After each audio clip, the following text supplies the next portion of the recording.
नमस्कार दोस्तों, मेरा नाम है मनीष कुमार सिंह और आप देख रहे हैं 4 PM महाराष्ट्र।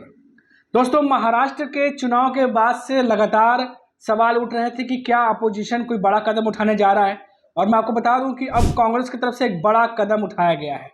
ऐसा कुछ किया है कांग्रेस ने जिससे अब क्या आंकड़े जो आए थे, वोटिंग परसेंटेज जो आई थी या जो वोटिंग मतदाता के जो नंबर आए थे उस पर क्या चेंजेस होने जा रहे हैं, कोई बदलाव होने जा रहा है। इस पर जो है अब एक बड़ा स्टेप जो है वो कांग्रेस ने उठाया है।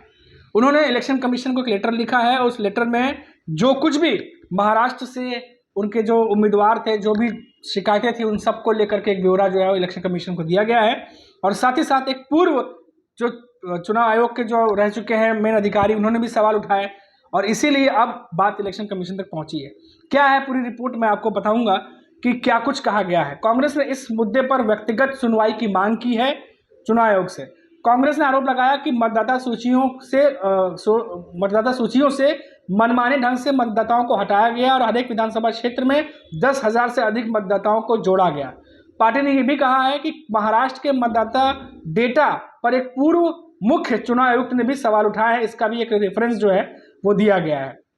इस लेटर में कांग्रेस ने क्या कहा है, इस लेटर में जिक्र किया है कि मनमाने ढंग से हटाने और जोड़ने की इस प्रक्रिया की वजह से जुलाई 2024 से नवंबर 2024 के बीच महाराष्ट्र में मतदाता सूची में लगभग 47 लाख नए मतदाता शामिल किए गए। और साथ ही साथ ये भी दावा किया कि जिन 50 विधानसभा क्षेत्रों में औसतन 50,000 नए मतदाता जोड़े गए, उनमें से 47 सीटों पर सत्ताधारी गठबंधन और उसके सहयोगियों को जीत दर्ज की गई है। तो एक बड़ा आरोप जो है वो कांग्रेस की तरफ से लगाया गया है और ये लेटर जो है इलेक्शन कमीशन को लिखा गया है। अब देखिए, इस पर कई सारे सवाल उठ रहे हैं। आपको बता दें कि जो अचानक वृद्धि हुआ उस पर एक डाटा भी जो है वो आया हुआ है। वो डाटा में मैं आपको बताता हूं कि कांग्रेस ने चुनाव आयोग की ओर से जारी आंकड़ों पर भी सवाल उठाए। पार्टी ने कहा कि 21 नवंबर 2024 के शाम 5 बजे तक महाराष्ट्र में मतदान प्रतिशत 58.22% था, जो रात 11:30 बजे तक बढ़कर 65.02% हो गया। इसके अलावा अंतिम रिपोर्ट में 66.05% मतदान दर्ज किया गया, जो मतगणना शुरू होने से कई घंटे पहले घोषित हुआ था। लेटर के अनुसार केवल 1 घंटे में यानी शाम 5 से 6 बजे के बीच लगभग 46 लाख वोट डाले गए। तो कई सारे ऐसी बातें हैं जिनको लेकर के कांग्रेस अब वो सवाल उठा रहा है। साथ ही साथ अब इलेक्शन कमीशन को इन तमाम बातों तक जो है वो लेटर के थ्रू पहुंचाया गया है। हम आपको बता दें कि लगातार चुनाव के जिस दिन से रिजल्ट आए हैं, आपने देखा होगा कि 23 तारीख को ही 11-11:15 बजे सबसे पहले संजय राउत आए, उन्होंने प्रेस कॉन्फ्रेंस की और तमाम बातों को सामने रखा कि जब तक बैलेट पेपर की रुझान सामने आ रहे थे तब तक कांटे का मुकाबला था। लेकिन जैसे ईवीएम की काउंटिंग शुरू हुई, 1 घंटे भर में महाविकास अघाड़ी यानी एमवीए गठबंधन बहुत ज्यादा पीछे चला गया। उसके बाद हमने देखा कि लगातार एमवीए और खासकर कांग्रेस के नेताओं की तरफ से ईवीएम पर सवाल उठाए जाने लगे।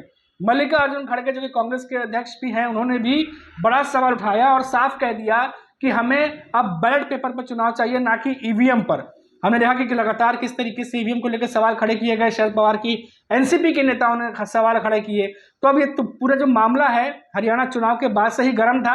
हमने देखा कि महाराष्ट्र चुनाव के रिजल्ट्स के बाद से भी, क्योंकि बहुत सारे नेताओं से बातचीत हुई, सबने कहा कि जो रिजल्ट आए हैं ये बहुत ही अनएक्सपेक्टेड थे।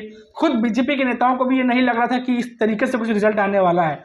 तो इन रिजल्ट्स को लेकर के जो तमाम बातें हैं अब वो सामने हो रही हैं।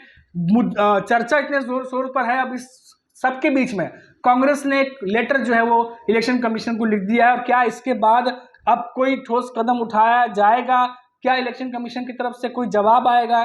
क्योंकि लगातार एमवीए गठबंधन महाराष्ट्र में हम देख रहे हैं कि संजय राउत हों चाहे बाकी नेता हों, लगातार सवाल खड़े कर रहे हैं। तो इन सवालों के जवाब जो है वो किस तरीके से दिए जाएंगे, इसका इंतजार भी रहेगा। क्योंकि ईवीएम पर सवाल जो है विपक्ष लगातार उठा रहा है और लगातार हम कहते रहते हैं कि जो पब्लिक है, जो जनता है, उनके बीच में भी ये सवाल बार बार पहुंचाया जा रहा है, जिससे एक परसेप्शन जो है वो गलत बन सकती है। तो ऐसे में तो पारदर्शिता होना बहुत जरूरी है और देखना पड़ेगा कि ऐसे में इलेक्शन कमीशन की तरफ से क्या जवाब आता है।